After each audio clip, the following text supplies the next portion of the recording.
Cette nouvelle session, pour cette nouvelle session dans le cadre du parcours Changemaker sur la gouvernance climatique et qui sera animée par notre expert Mohamed.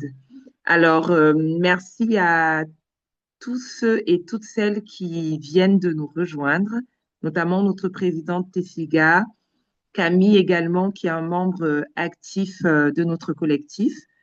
Et n'hésitez pas à faire comme eux, donc à vous présenter via le chat votre expertise, votre nom, votre pays de résidence, votre pays d'origine, votre nationalité et surtout quelles sont vos attentes concernant cet atelier. Donc, je vais vous proposer, s'il vous plaît, de vous D'accord, présenter d'accord. en 2, 3 minutes votre parcours académique, votre expérience, afin que les participants puissent en savoir plus sur vous. Et voilà. Ensuite, vous pourrez introduire votre sujet. Merci.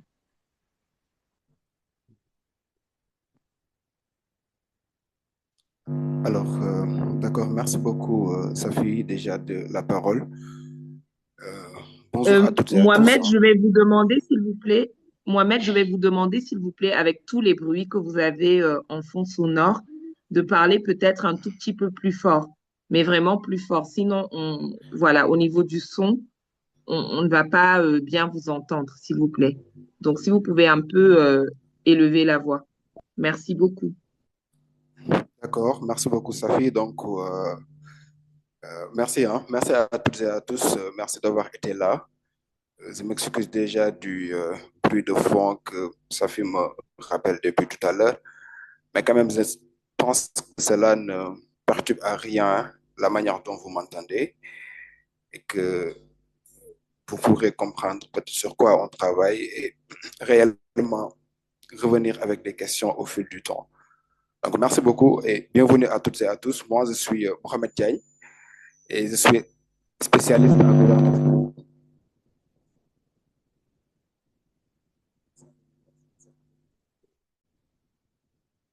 En fait, mon travail- Monsieur Mohamed, on vous a perdu, on ne vous reçoit plus du tout.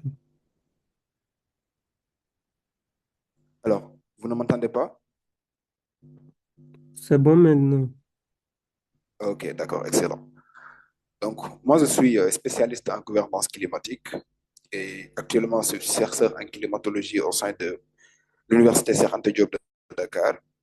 Et mon travail se situe à un carrefour qui, pour moi, est peut-être un peu rare parce que je suis diplômé d'un master en sciences en climatologie et en même temps aussi d'un executive master en sciences politiques. Et dans le cadre de mon doctorat, je travaille sur les questions de vulnérabilité.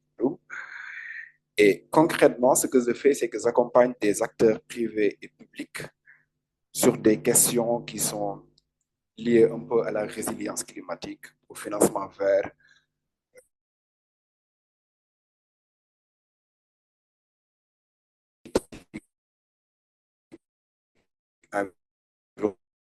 environnemental.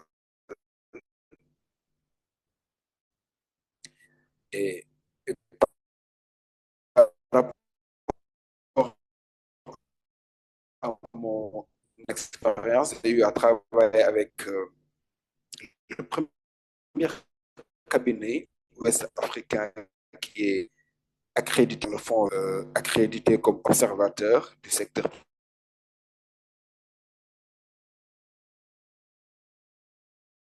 qui donne sur comment intégrer un peu l'aspect climat dans notre stratégie de gouvernance. Et aujourd'hui, ce qui m'intéresse, en fait, c'est plus que l'on se trouve à un point de bascule. À un point de bascule où, pour le secteur privé, bien sûr, que la gouvernance climatique ne représente plus simplement un cadre normatif qui empêche tout simplement de restreindre les entreprises dans une bulle pour ne pas connaître une expansion. Mais aujourd'hui, c'est plus un facteur de compétitivité, de risque financier, mais surtout d'accès aux marchés locaux. Donc, de manière brève, voici un peu qui je suis et ce que je fais, et écrit. Donc, Vu qu'on n'a pas beaucoup de temps, juste une heure pour revenir un peu sur un concept qui est assez partagé et large. Déjà, merci beaucoup. Bon, merci à toutes. J'ai un peu revenu sur, de manière globale, qu'est-ce que je fais, qui je suis et quelle est réellement mon expérience académique. Donc là, on entre dans un sujet qui est aujourd'hui discuté un peu partout, c'est la gouvernance climatique. Alors, moi, j'ai fait le choix, délibéré bien sûr, de parler précisément de la gouvernance climatique, mais adaptée à la finance. Parce qu'aujourd'hui, le nerf de la lutte contre le changement climatique, c'est bien sûr la finance climatique. Et la vraie question qui se pose actuellement, c'est que lorsqu'on parle de finance climatique pour une zone comme l'Afrique subsaharienne plus, on se demande réellement sur quelle base le financement se fait et avec quels moyens. En fait, de manière précise, combien arrive réellement en Afrique par rapport à son financement lié au changement climatique? Là, on voit que au-delà de 2024, on a eu une décision assez majeure. C'était lors de la conférence qui revient sur un idéal. C'est qu'en 2015, lors de la COP de Paris, on avait convenu deux objectifs qui étaient clairs. D'abord, le premier objectif, c'était quoi? C'était de limiter le réchauffement climatique à 2 degrés Celsius, ou bien même pour aller plus loin à 1,5 degrés Celsius. L'enjeu, c'était tout simplement de permettre de ne pas dépasser un niveau qui empêcherait toute perturbation climatique et avoir des conséquences sur le réchauffement climatique. Ça, c'était le premier objectif. Et le deuxième objectif, on était sur un financement. Et à Paris, on était d'accord de débloquer chaque année 100 milliards de dollars pour financer la lutte contre le changement climatique. A pris forme en 2024 lors de la conférence de Bâle, en élevant la somme à une valeur de 300 milliards de dollars. Mais 300 milliards de dollars sur le papier. Mais aujourd'hui, si on se demande combien de cette somme-là pour financer un peu le changement climatique, là, on parle du financement public, donc le cadre multilatéral, arrive dans nos pays, donc arrive dans la région subsaharienne. Et on voit qu'au sein déjà du DCF, c'est le Fonds vert climat, il y a moins de 30% qui est décaissé réellement. Alors que la promesse de départ, c'était 100 milliards par an. Donc voici déjà la vraie question qui se pose. Et l'enjeu, c'est de revenir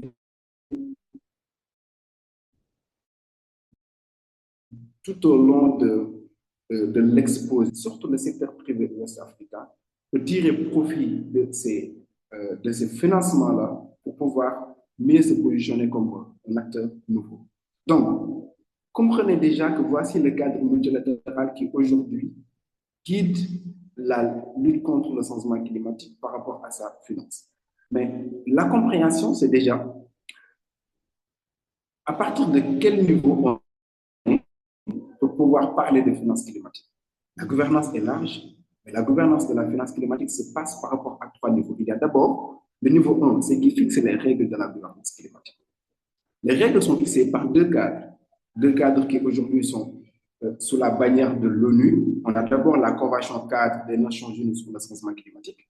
La Convention cadre, on comprend que c'est une initiative qui aujourd'hui constitue un peu le bras scientifique avec les GIEC du réchauffement climatique partout dans le monde. Et cette convention-là a été adoptée lors de la conférence de Rio en 1992. Et son enjeu,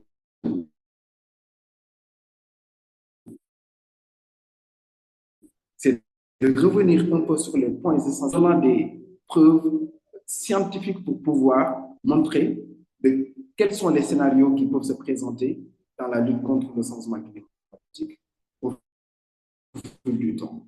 Et le deuxième qui, chaque année, on a, et cette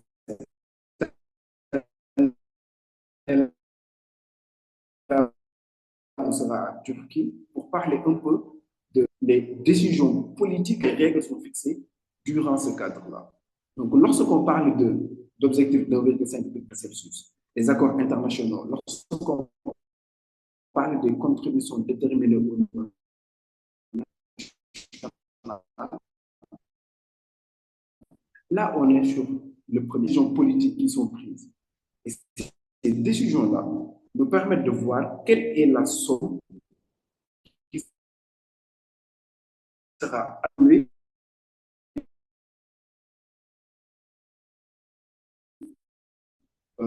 climat multilatéraux. On a d'abord les DCF, c'est le Fonds vert pour le climat. Ensuite, on a le FEM, le Fonds d'adaptation. Donc, ils gèrent l'argent et sous la bannière de ces structures-là, des projets peuvent arriver à débloquer des sommes d'argent pour pouvoir soit financer leur atténuation, soit financer leur adaptation. Et le troisième niveau, c'est quoi? C'est qui exécute réellement lorsque les fonds-là sont débloqués. Donc, de manière diverse, on a les États, on a les ONG, on a aujourd'hui le secteur privé qui représente aujourd'hui le bras, pas simplement financier, mais aussi technique dans la lutte contre le changement climatique. Et je vais dire pourquoi au cours de l'exposé. Et enfin, on a les banques nationales, parce que oui, bien sûr, les banques peuvent avoir accès à ces fonds-là pour pouvoir financer des projets qui entrent dans le cadre du développement durable. Donc, voici un peu la carte du terrain pour comprendre où est-ce qu'on est parti et actuellement où est-ce qu'on est.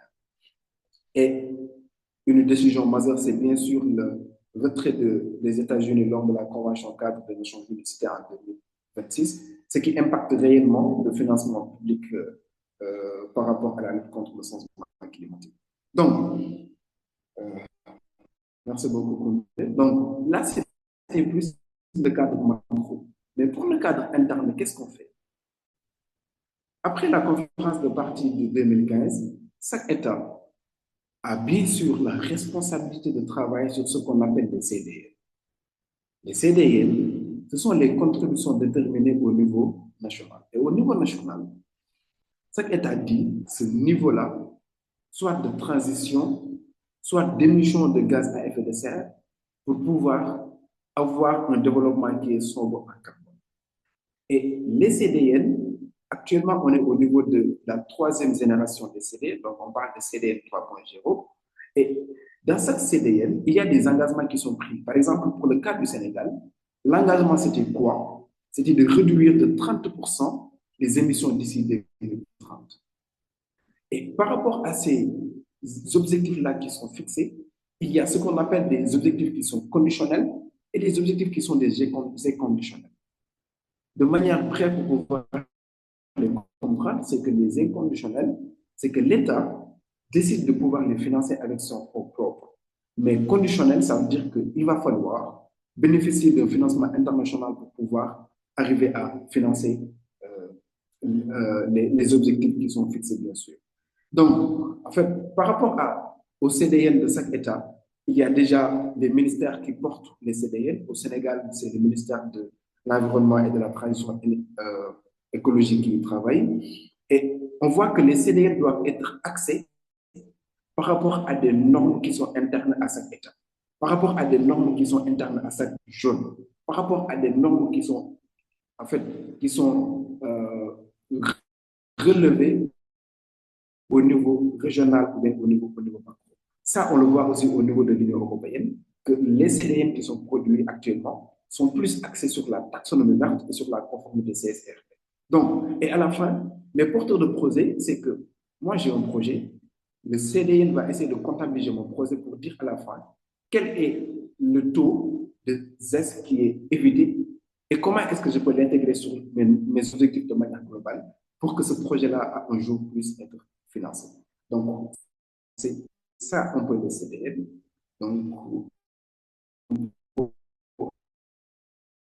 on va avancer tout de suite, s'il vous plaît.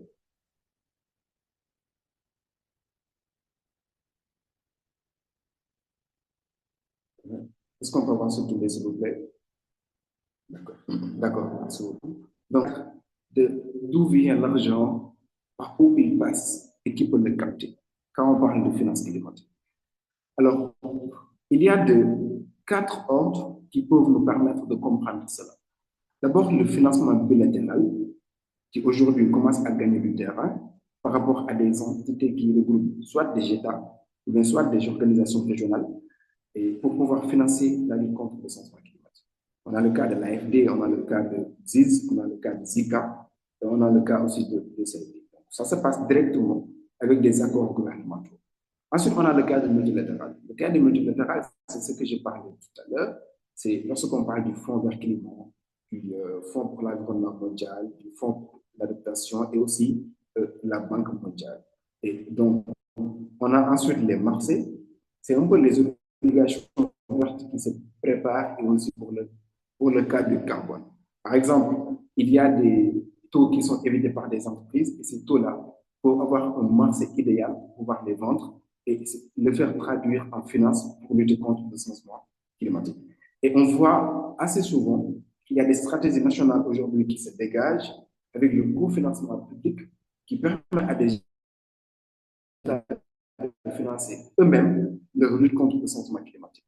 Et ce point-là, c'est un point tellement intéressant pour les dossiers qui sont présentés au sein du DCF. Au sein du DCF, on voit que le parcours cofinancement occupe un rôle intéressant par rapport à chaque projet qui est porté, soit par un État ou bien soit par une organisation. Donc, voici de manière brève ce qui peut être considéré comme le flux financier climatique, donc par où il passe, et quelles sont les différentes manières que l'on puisse en voir. On peut avancer tout de s'il vous plaît. Donc, merci beaucoup. Donc là, on est sur un point précis, c'est le DCF. Le DCF, c'est le Fonds vert pour le climat. Et c'est un fonds qui aujourd'hui s'ouvre dans la lutte contre le changement climatique, mais qui, de manière précise, essaye de s'attaquer à des points qui font leur importance pour pouvoir asseoir du moins un développement durable partout dans le monde. Donc, le DCF, c'est déjà, si on prend le cas du Sénégal, c'est un fonds qui accrédite dans chaque pays soit des institutions publiques, soit des banques, pour pouvoir les permettre de recevoir les sommes qui sont débloquées au niveau international.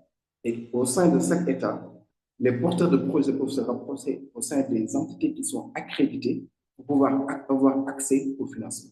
Pour le Sénégal, on a deux entités qui sont accréditées. C'est d'abord le CSE, c'est le Centre de suivi écologique. Et après, on a la Banque agricole qui travaille plus sur le domaine du secteur agricole. Et les ICF, on voit que c'est un fonds qui peuvent être accédés de différentes manières. D'abord, l'accès direct, c'est ce que j'ai parlé tout à l'heure.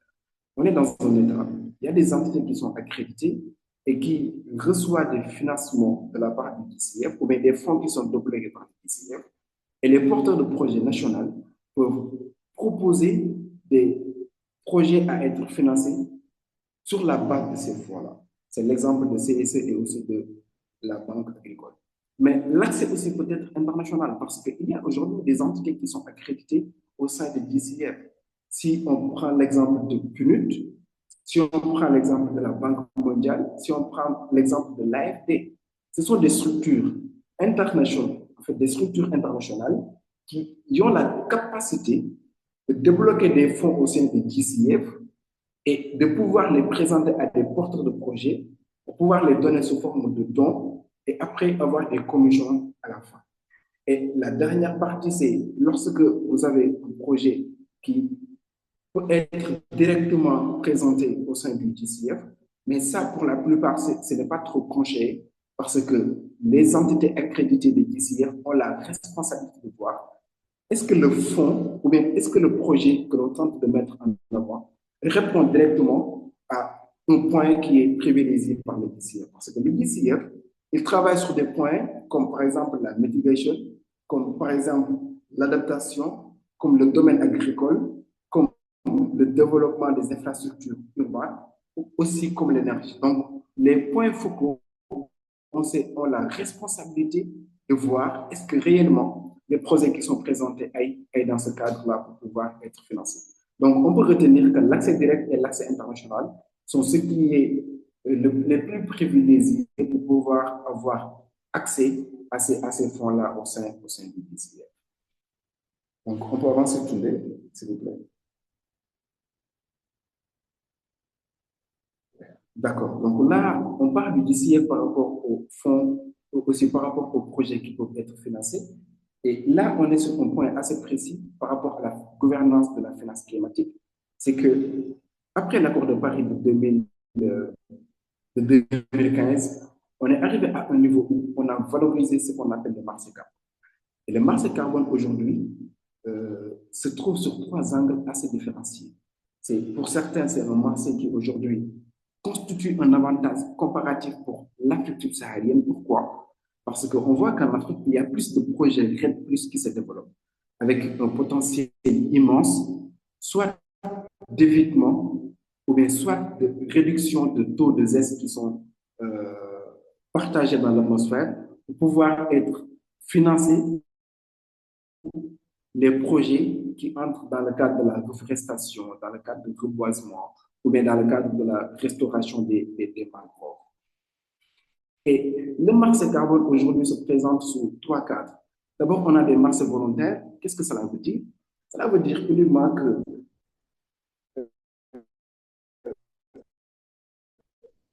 en fait, c'est un marché qui n'est réservé à des acteurs privés, comme par exemple Vera, ou bien comme par exemple Golden Standard. Qu'est-ce qu'ils font? Ils régularisent un peu le marché pour permettre à des entreprises, une fois fait d'essai, de pouvoir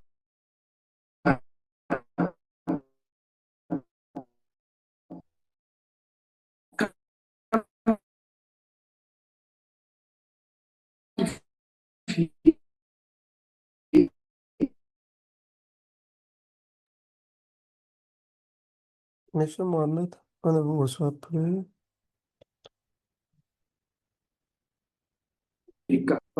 à des projets d'être financés sur la base des marchés.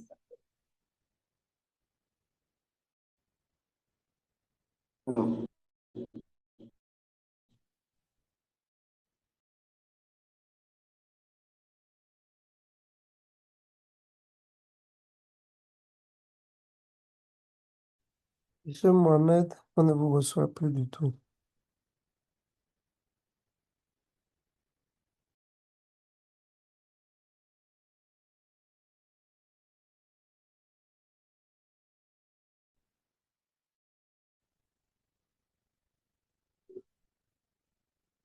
Alors, alors merci beaucoup, Toumé. Je vois qu'il y a, qu'il y a une question qui a été posée au niveau du chat par rapport au crédit carbone. De quoi il s'agit réellement? Alors, en fait, de manière simple, comprenons un peu le crédit carbone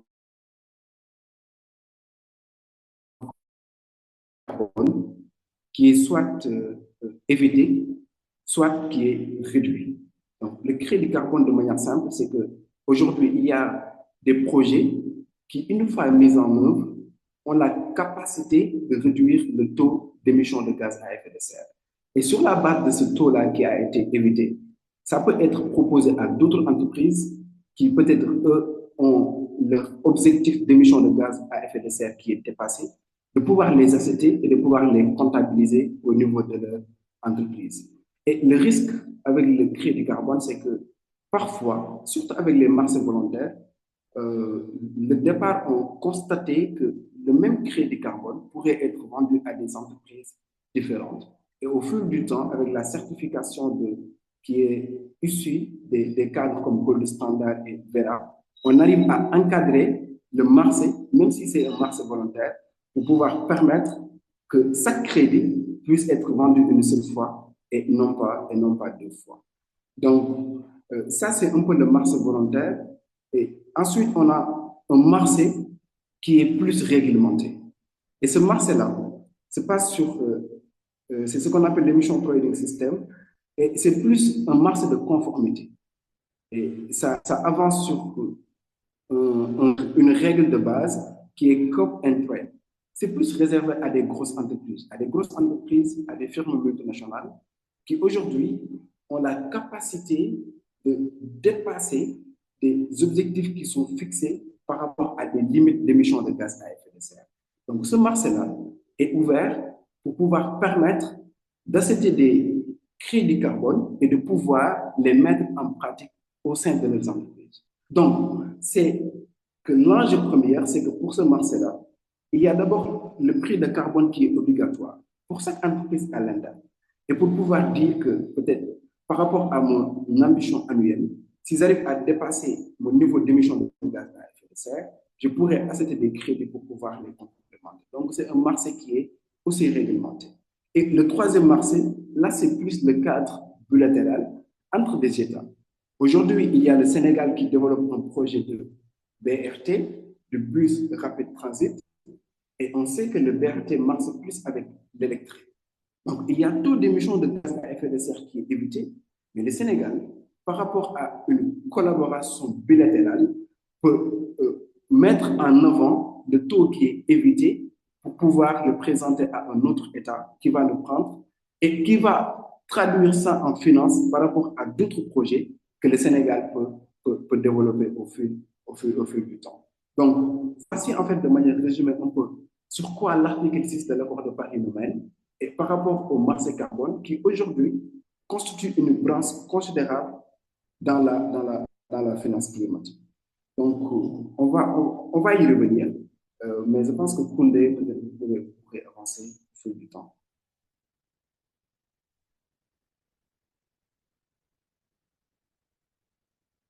Alors, merci beaucoup, Koundé.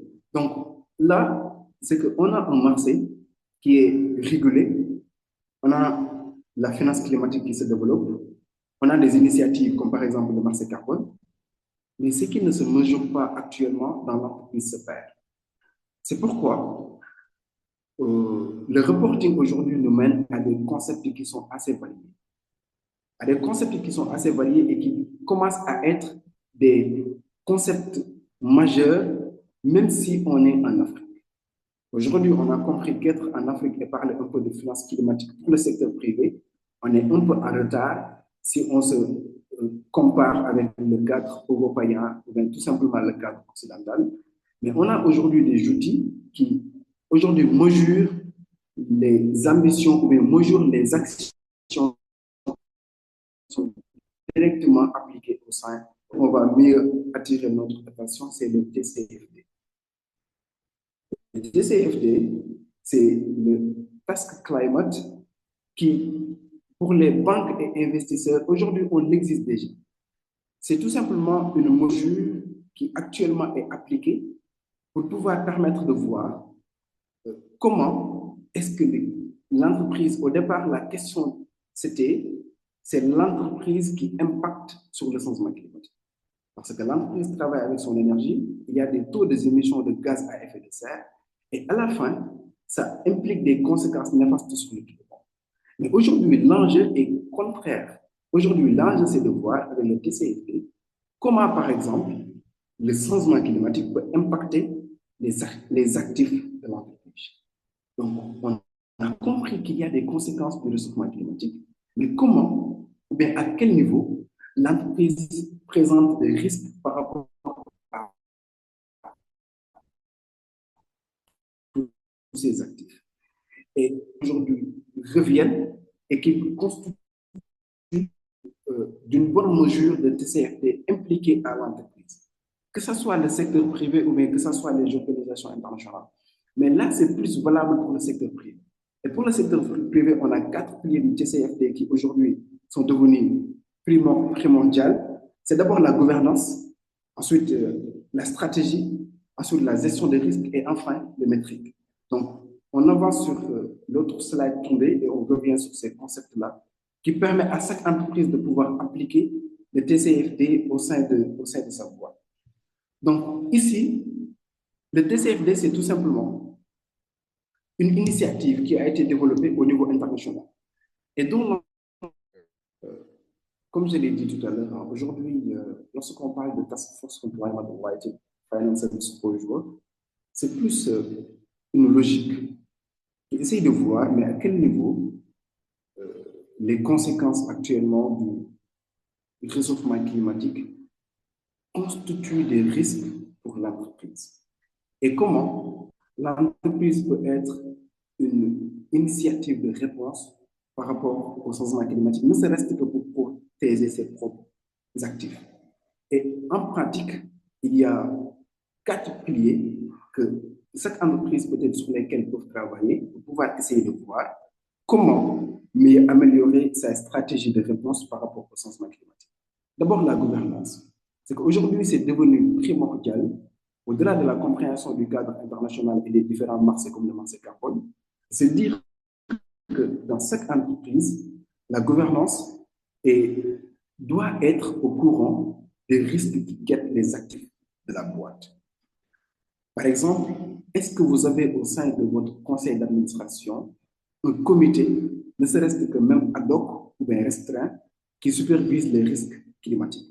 Et ici, les livrables qui sont demandés sont plus, soit vous désignez un responsable qui se pense uniquement sur quels sont les risques climatiques qui aujourd'hui mettent en danger les actifs de notre entreprise, ou bien de produire de temps en temps des documents de synthèse pour pouvoir dire que voici les risques et de pouvoir les prioriser.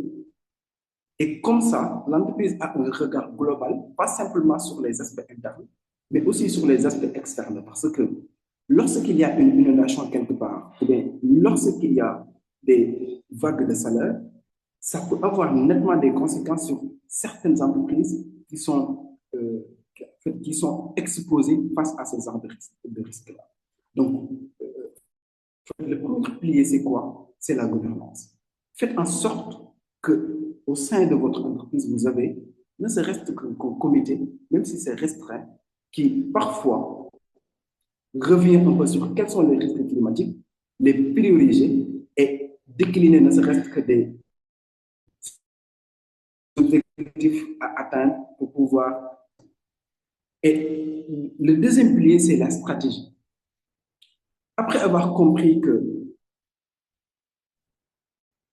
il y a des risques aujourd'hui qui nettement mettent en danger vos actifs, mais les actifs de vos clients. Mais essayez de travailler ça sur le très long terme. Donc, sur le court terme, quels sont les risques? Sur le moyen et sur le très long terme. Et sur la base de ça, vous avez un document qui vous permet de pouvoir voir assez large par rapport aux risques et de décliner aussi une stratégie, soit interne, soit externe, parce que vous avez travaillé avec d'autres entreprises qui sont dans le même secteur que vous, pour pouvoir dire que voici les actions que l'on va faire pour pouvoir, ne serait-ce que mieux protéger les actifs, soit de notre entreprise, soit de nos clients. Et le troisième pilier, c'est quoi? C'est que les actions que vous décidez de faire, faites en sorte que c'est plus des actions qui invitent un cadre de collaboration avec toutes les personnes de l'entreprise. Parce que l'approche ici ne mérite pas d'être trop top-down. L'approche la mieux ici, en fait, prodiguée, c'est d'avoir une approche bottom-up. C'est qu'aujourd'hui, les risques affectent les clients, les risques affectent le marché, les risques affectent votre entreprise. Donc, si vous arrivez à décliner ne serait-ce qu'une stratégie au sein de votre gouvernement, mais il va falloir que cette gestion-là se fasse au niveau le plus bas de votre entreprise pour pouvoir intégrer toutes les parties prenantes de votre entreprise. Et le dernier pilier, c'est quoi? C'est de pouvoir mesurer ce que vous publiez au fil du temps. Donc, vous avez un cadre aujourd'hui qui place votre entreprise au cœur du réchauffement climatique, qui aujourd'hui est devenu un risque mondial. Et vous dites que notre entreprise a de mettre ces actions-là pour atteindre ses objectifs. Mais à la fin, ce document qui va être publié, que ce soit interne ou externe, a la possibilité de vous permettre d'accéder à des marchés. Parce qu'aujourd'hui, nous entrons dans un monde où le client est d'abord et avant tout éco-responsable. Donc, communiquer sur le TCFD aujourd'hui en entreprise devient primordial.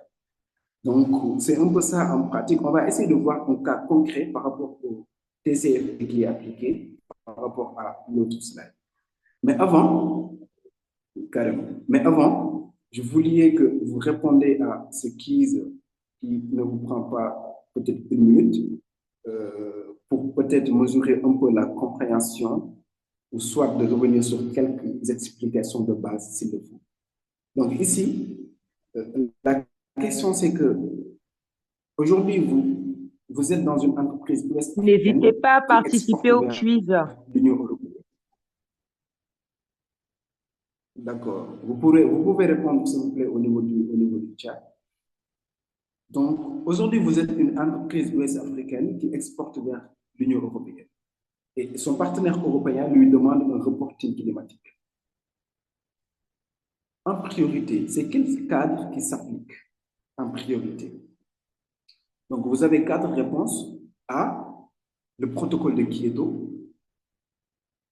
Donc, c'est le seul accord contraignant reconnu par l'Union européenne. Vous avez B, c'est la CDM de son pays. Donc, la contribution déterminée au niveau national qui suffit. Donc, elle est reconnue comme standard de référence par les institutions européens. C'est le TCFD à travers le ISB S1 et S2 qui sont exigés via le reporting CSRD. Donc, il s'applique aux filiales des fournisseurs d'entreprises européennes. Donc, soit C ou bien D, aucun cadre international n'est applicable aux entreprises non européennes du moins pour l'instant. Donc, par rapport à ce qui, vous avez 4 réponses, donc A, B, C et D.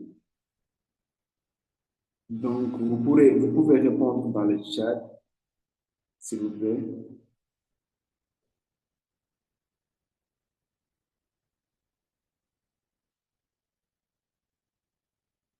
Alors, n'hésitez pas à réagir via le Merci chat. beaucoup. Nous avons des réactions. Camille et Tessiga, réponse C. Et Tessiga, ouais. Les autres, n'hésitez pas à réagir, s'il vous plaît, au niveau du chat.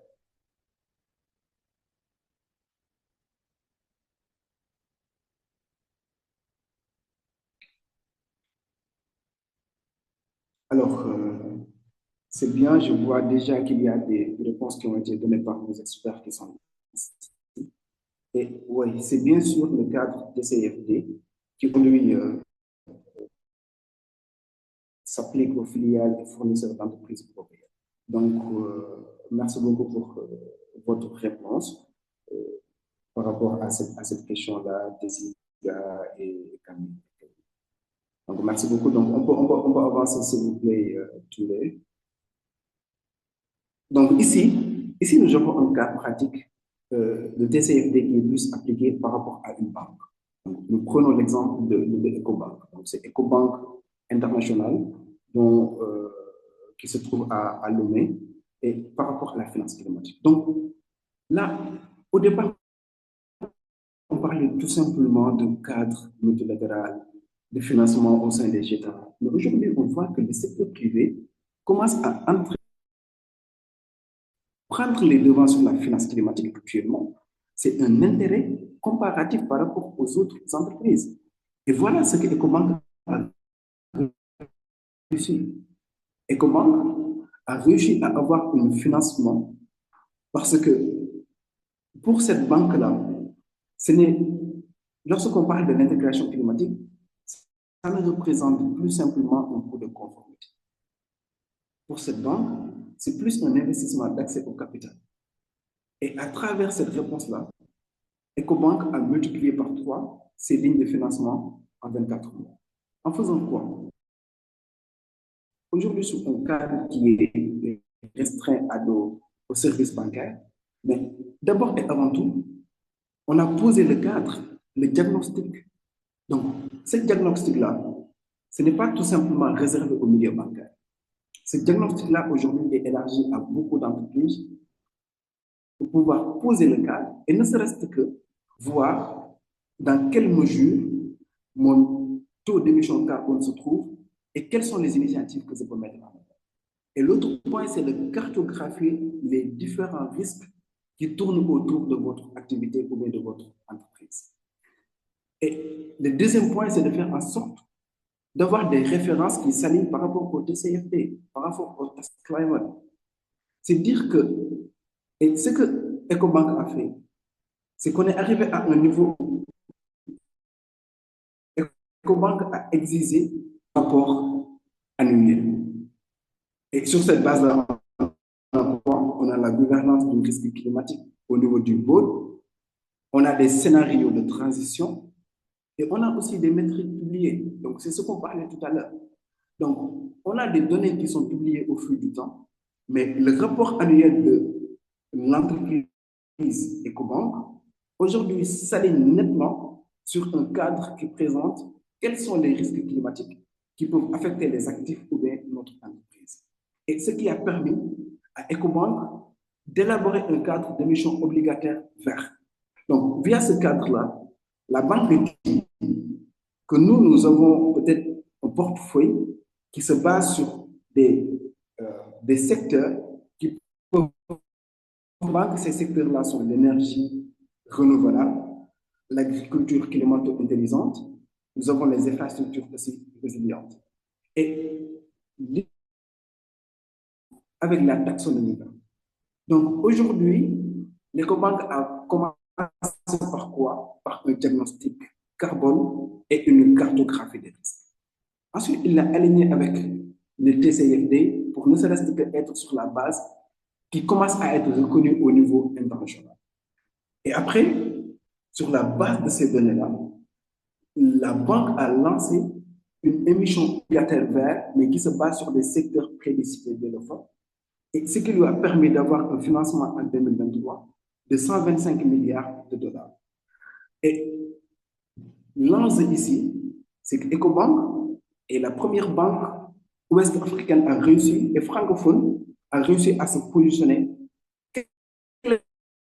clairement sur la finance climatique, et non pas en le prenant comme une contrainte, mais plus en le mettant en avant comme une opportunité financière que la banque a développée au fil du temps.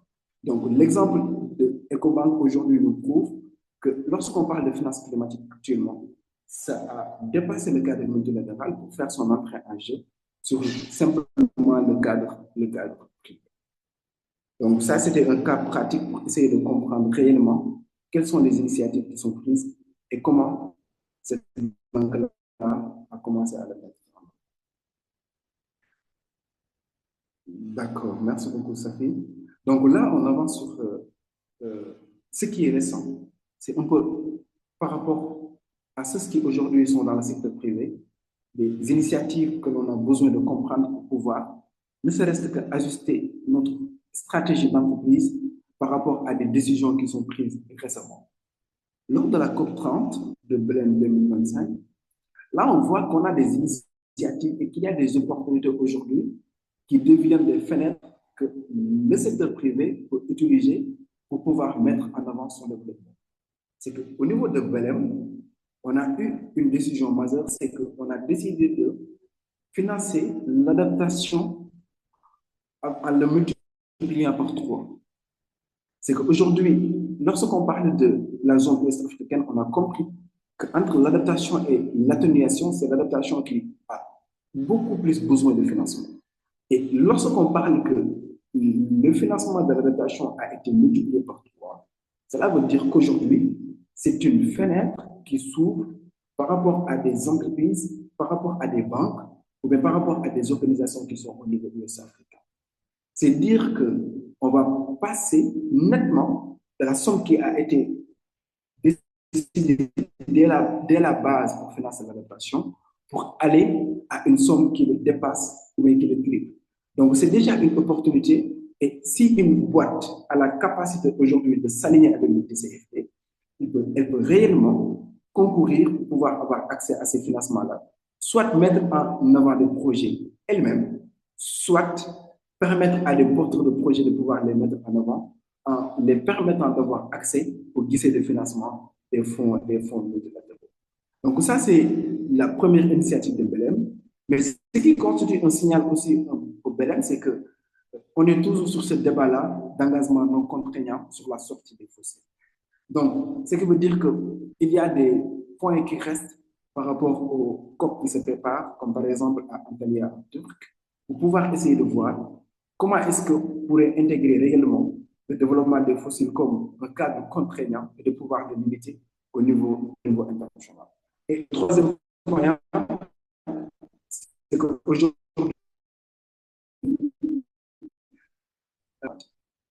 à travers des États, et ce qui a été mieux mis en avant par la résolution ONU du 20 mai 2026 et qui revient un peu sur le rôle que les entreprises, que le secteur privé a pour jouer par rapport à la lutte contre le changement climatique, mais surtout par rapport à des projets qui entrent dans le cadre de l'adaptation.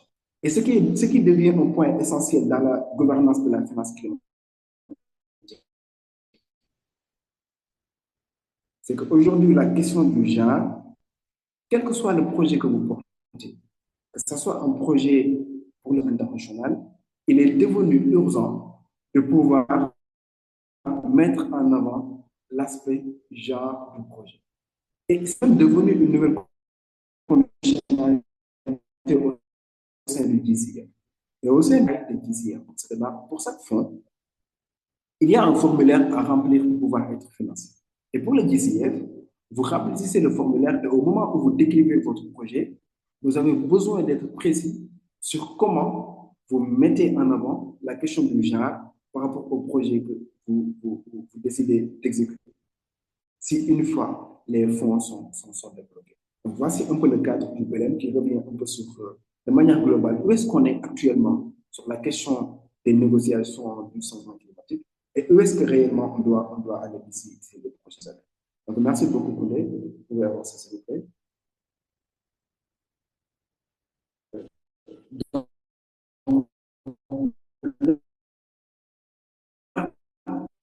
On ne peut pas parler de gouvernance sans montrer, peut-être il y a certains déjà qui ont, quels sont les groupes d'influence qui aujourd'hui représentent les 54 États de l'Afrique et donc sa ligne de base. Donc, si aujourd'hui, moi, je suis une entreprise du secteur privé, je suis dans la zone ouest africaine et je veux me positionner dans la finance climatique. La plus grande chance que j'ai, c'est de le faire uniquement en étant sur le cadre de l'adaptation. Parce que plus de 50% des fonds de cette zone-là est réservé à l'adaptation. Parce que c'est le problème le plus récurrent. On est dans une zone qui est globalisée au sein de l'Afrique. On représente quasiment moins de 4% des émissions de gaz à effet de serre. Donc, prenons l'espace ouest africaine, on est une boîte, on se positionne sur la finance climatique par rapport à un projet que nous voulons mettre en avant. Réellement, on est sur le cadre de l'adaptation. Et l'adaptation, c'est la ligne droite qui est mise en avant par le groupe africain lors des négociations au niveau des. On a d'autres groupes, on a l'UE, on a le Z77 de la Chine, qui aujourd'hui est le bloc majoritaire et qui, lors de ces dernières victoires récentes, en plus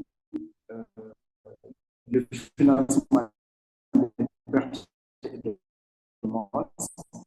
qui a été lors de les pertes, soit des infrastructures ou des habitats au niveau des communes. Enfin, on a les petits États insulaires qui, eux, leur revendication peut-être la plus grande, c'est plus de limiter les réchauffements climatiques à 1,5 degré Celsius et aussi à réussir à rendre exhaustif le financement des pertes et des pertes.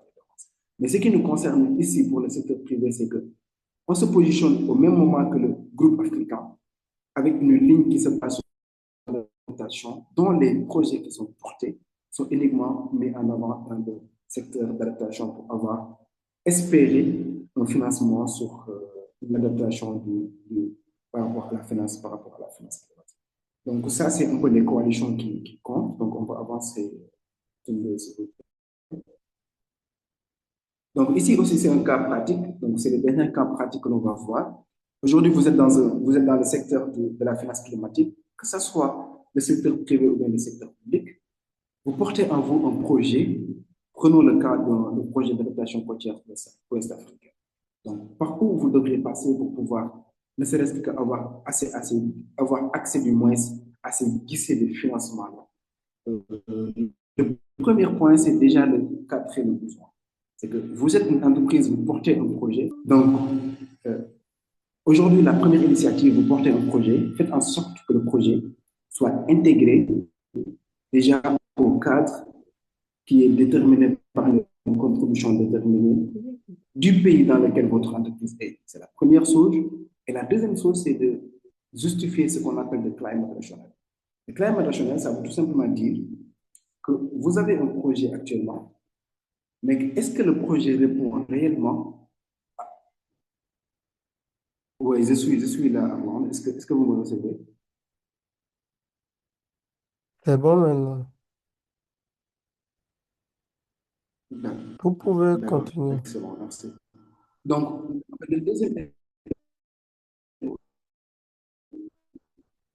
c'est quoi? C'est de cadrer la vulnérabilité. Aujourd'hui, on n'a pas encore un cadre standard de la vulnérabilité, mais ça se fait plus par des enquêtes de perception.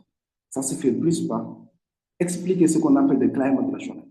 Derrière l'idée de projet que vous portez, quelle est la logique climat du projet? La logique climat, c'est ce projet-là arrive, mais est-ce que ça répond directement à un point crucial par rapport au réchauffement climatique? Donc, si vous arrivez à décliner un projet qui s'adapte à votre contribution déterminée au niveau national, c'est la première chose. Et la deuxième chose, à clarifier le rational climate, vous arrivez à montrer la vulnérabilité soit de la zone sur laquelle votre projet porte, soit votre cible sur laquelle votre projet est, vous avez déjà réussi à cadrer les besoins du projet. Ensuite, le deuxième élément, c'est quoi? C'est de choisir votre lycée idéal. Soit de manière multilatérale, donc auprès du GCF ou bien du Fonds d'adaptation ou bien du Fonds d'environnement mondial, pour pouvoir avoir accès aux fonds qui sont déjà disponibles sur place et qui n'attendent que des projets qui sont bancables. Mais ici, le risque, c'est d'aller directement déposer un projet au niveau du GCF ou bien au niveau du GEF. Dans ce pays, ce qu'on appelle soit un point focal, soit on a des entités accréditées, comme tout à l'heure l'exemple du Sénégal, avec le Centre de suivi écologique et la Banque agricole. On a des entités accréditées, ou bien on a le point focal. Et vous passez sur ces entités-là. D'abord, il faut que votre point focal de votre pays ait le regard sur le projet que vous voudrez développer. Comme ça, au fur et à mesure que vous travaillez sur le projet, comme ça prend du temps, il vous donnez des feedbacks. Une fois le projet terminé, vous pouvez avoir la possibilité qu'il approuve le projet et que le projet peut être déposé au sein du GCF ou bien au sein du fonds d'adaptation. Le troisième élément, c'est quoi? C'est, vous avez choisi le guichet. Par exemple, prenons le cas, c'est le GCF. Et là, vous identifiez l'entité qui porte votre projet, l'entité qui est accréditée. Soit vous passez par le CSE, soit vous passez par la Banque agricole. Si vous êtes sur le niveau national, ou bien sur le niveau international, vous passez par les agences qui sont les agences d'exécution. En Afrique de l'Ouest, on a la Banque ouest africaine de développement, on a le PNUD, on a l'AFD aussi qui est ici présent. Par exemple, ces entités-là peuvent vous permettre d'avoir accès au guichet de financement. Et le quatrième point, c'est de réaliser ce qu'on appelle le concept note. Le concept note, c'est tout simplement un résumé du projet, mais ça répond pour chaque concept note, que ce soit le GCF, que ce soit le GEF, mais que ce soit le fonds d'adaptation, ça répond à un prérequis de base. Donc, vous allez à la fin, je vais vous partager des liens utiles. Vous allez sur le portail de ces guichets-là, vous prenez, il y a une note conceptuelle qui est présente là-bas. Vous prenez la base de note conceptuelle et vous le remplissez sur cette base-là. Et ce que vous pouvez faire, c'est que sur ces portails-là, vous avez aussi la possibilité de voir des projets qui sont déjà financés. Et ces projets-là peuvent vous permettre d'exemples pour pouvoir en inspirer pour écrire votre concept note. Et pour la plupart, les concept notes sont écrits par des cabinets de consultation comme l'AOZT, le cabinet Dream Project, mais en même temps aussi, si vous avez des prérequis avec le point focal ou bien avec l'entité accréditée, vous avez la possibilité de travailler sur votre concept note pour pouvoir le mettre en avant. Et le dernier élément, c'est de soumettre le projet et d'assurer le suivi. Et ça, je vous rassure, le suivi aussi, ça peut prendre autant de temps, surtout si vous ne respectez pas quelques prérequis de base par rapport au concept. Parce que si on prend par exemple le board de GCF, le projet peut être renvoyé à maintes reprises. Du moment où le projet n'est pas du tout satisfaisant pour être financé, jamais le projet ne serait pris en compte. Donc, ici, peut-être en tant que citoyen, on a aussi ce problème-là de quelles sont les bases requises pour pouvoir. On n'a pas un grand nombre d'experts qui se sont spécialisés sur ces questions-là. Mais quand même, ça devient aujourd'hui une ligne de mire claire pour pouvoir avoir accès au financement. Donc, quelques erreurs, c'est, comme je l'ai dit tout à l'heure, de ne pas faire un projet qui est à la CDN du pays, euh, de ne pas aussi avoir accès à une entité qui est accréditée et peut-être de ne pas avoir les données de terrain sur la vulnérabilité. C'est important. Vous avez un projet du secteur privé, prouvez que ce projet-là a un impact rationnel private. Et dans ce cadre-là, peut-être vous avez la chance d'être financé. Et là, je vous partage quelques ressources clés pour pouvoir mieux comprendre et suivre la logique de la finance climatique, surtout au niveau du ICF. Donc, sur le slide suivant, Toundé, il y a des liens que chacun peut-être puisse ensuite prendre par rapport au slide global. Mais d'abord, peut-être on répond tout simplement à cette quiz avant de, avant de terminer avec les dernières slides et de revenir avec des questions pour pouvoir N'hésitez y surtout apporter pas vos réponses et aussi vos contributions. à mettre la lettre adéquate dans le chat. La question c'est, vous portez un projet d'adaptation côtière au Sénégal. Vous souhaitez accéder au GCF. Quelle est votre première démarche obligatoire? La réponse A. Soumettre directement une concept note au secrétariat du GCF à Songdo, entre parenthèses Corée. B. Identifier ou devenir une entité accréditée ou travailler avec une entité mandataire. Exemple CSE, PNUD. La réponse est obtenir d'abord une validation du ministère de l'Environnement. Aucune autre étape n'est nécessaire. Et la réponse D, publier un rapport TCFD pour prouver la solidité financière du projet. Donc, vous pouvez répondre dans le chat, soit le A, soit le B, soit le C, soit le D.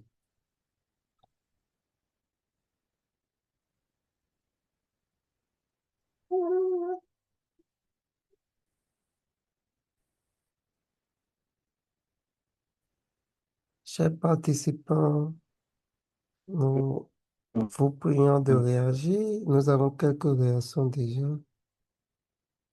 Nous avons la réponse B pour Camille, la réponse C pour Ange Soro, la réponse B pour Brunel, la réponse B pour Jean-Pierre.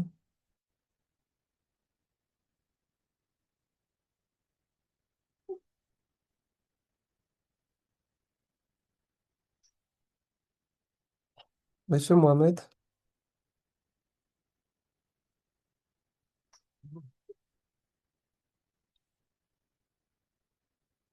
Monsieur Mohamed, vous êtes avec nous?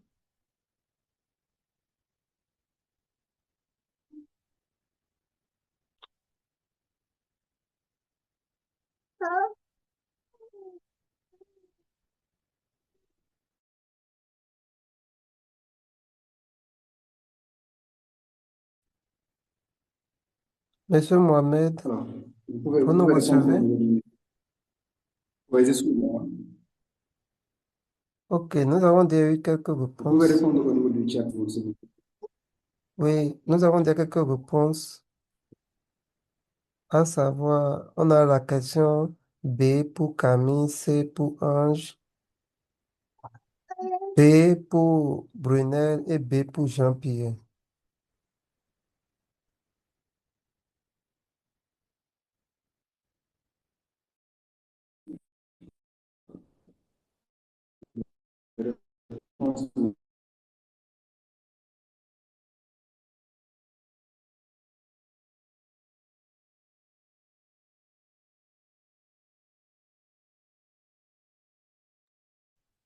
Monsieur Mohamed,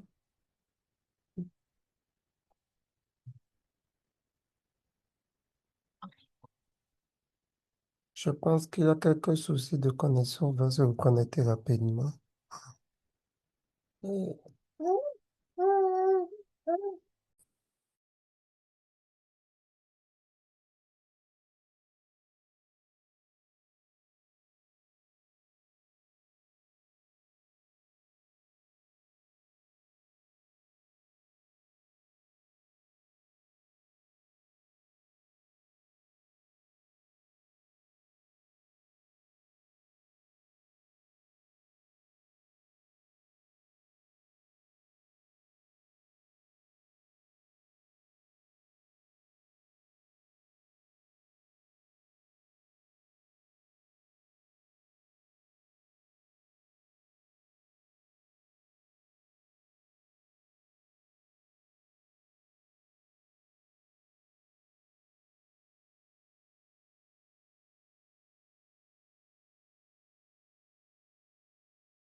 Ok, Monsieur Mohamed,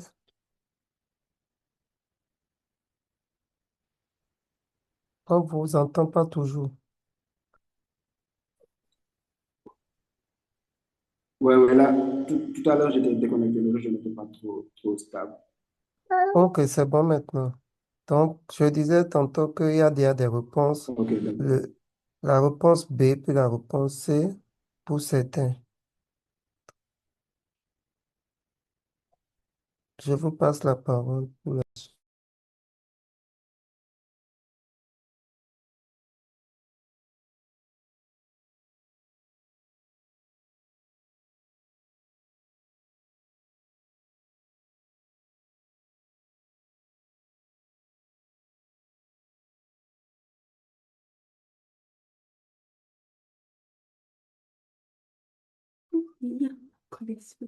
Monsieur Mohamed,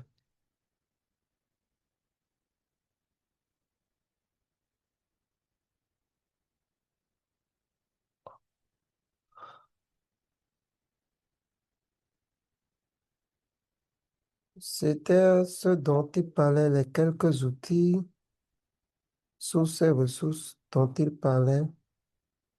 Et je remercie la présence de tout un chacun. Avant son retour, je voudrais demander à ceux qui ont des préoccupations, des suggestions et des apports à pouvoir le mettre dans le chat le temps que l'expert ne revienne pour pouvoir lui transmettre les questions. Et à part cela, je voudrais inviter tout un chacun de vous à remplir le formulaire de satisfaction que nous avons mis et dans le chat pour avoir vos avis pour une meilleure Alors, amélioration pour les fois à venir. je m'excuse. Monsieur Mohamed, Là, celui-là, je m'excuse pour le réseau qui n'est pas, ouais, le réseau n'est pas vous trop êtes de stable. retour? Mais j'ai dit tout à l'heure que déjà, merci beaucoup. Je vous passe Est-ce la que vous me parole recevez tout pour finir. Oui, c'est bon. D'accord, merci beaucoup.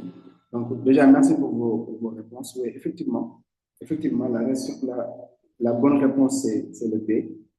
C'est que aujourd'hui, quel que soit le type de projet que vous portez, mais quel que soit là où vous êtes, vous avez vous n'avez pas trop la possibilité d'aller directement déposer au sein du DCF, ou bien, quel que soit l'accord qui a été donné au niveau du ministère, parce qu'il faut comprendre que les ministères, si on prend l'exemple du Sénégal, le ministère de l'Environnement abrite la direction du changement climatique. Et de cette direction-là, on a pour chaque fonds, pour la plupart, un point focal. Aujourd'hui, si on prend l'exemple du DCF, on a le point focal au Sénégal. Et la première chose que vous devriez faire actuellement, la première démarche, c'est que vous avez un projet, que ce soit au secteur privé ou au secteur public, vous identifiez d'abord une entité accréditée. Quelle est l'entité accréditée qui peut porter mon projet? Et l'entité accréditée, pour la plupart, a besoin du référencement du point focal DCF pour pouvoir soumettre votre projet au sein du DCF global. Donc, ça devient impératif. Vous avez un projet, vous travaillez automatiquement avec une entité. L'autre possibilité, c'est que vous-même, vous devenez une entité accréditée. Et lorsque même vous devenez une entité accréditée, vous avez la possibilité d'être observateur, soit d'un secteur, d'être observateur du secteur privé ou bien du secteur public. Mais l'entité accréditée elle-même, tout simplement, a la possibilité de déposer votre projet au sein du DCF. Donc, voici le process. Vous avez un projet dans votre pays, vous l'alignez avec le cadre de la gouvernance nationale, donc les CDN, et vous justifiez la vulnérabilité climatique de votre projet, surtout en s'appuyant sur le rational climate, donc c'est la logique climat. Après, vous travaillez avec votre point focal pour à chaque fois lui dire où vous êtes par rapport au projet sur lequel vous travaillez. Et après l'accord du point focal, vous essayez de trouver une entité accréditée dont vous allez soumettre votre projet. Et l'entité accréditée, c'est elle-même qui va soumettre le projet au niveau global, au niveau du CF. Donc, merci beaucoup pour votre réponse. Pour ceux qui ont répondu B, c'est la bonne réponse. Pour ceux qui ont répondu C, euh, c'est que la validation du ministère de l'Environnement aussi n'a pas un très grand rôle à jouer. Mais quand même, merci beaucoup de votre réponse. Donc, pour terminer, voici quelques sources dont vous pourrez utiliser du moins pour pouvoir mieux enrichir les concepts qu'on a développés ici. Il y a le portail de DCF, il y a les outils de partenariat pour les contributions déterminées au niveau national, il y a le Carbon Megawatt Sochi. Donc, et là, vous pourrez voilà, mieux développer vos expertises par rapport à ces questions-là de la finance climatique et surtout de pouvoir voir avec un dernier outil, c'est les Hermanowatch CFP. Alors ici, c'est juste un outil qui permet de classer chaque pays par rapport à un risque climatique en lui donnant un indice. Donc aujourd'hui, on peut dire que le Sénégal est à un niveau 184 d'indice risque climatique. Donc, ce qui veut dire que peut-être il y a un risque avéré pour ce pays-là. Et ce sont ces petits détails-là que vous avez. Donc, merci beaucoup à toutes et à tous. Voici le Ok, thème de présentation dont je voulais partager avec vous aujourd'hui. Je vous laisse la parole pour les retours, les suggestions et surtout peut-être les complémentarités. Et s'il y a des questions aussi, ça serait un plaisir de répondre. Merci ok, beaucoup. merci Par là, je beaucoup, Monsieur Mohamed, pour cette belle présentation, même si on a eu des soucis de connexion, cela ne nous a pas empêché d'apprendre un peu plus sur la gouvernance climatique.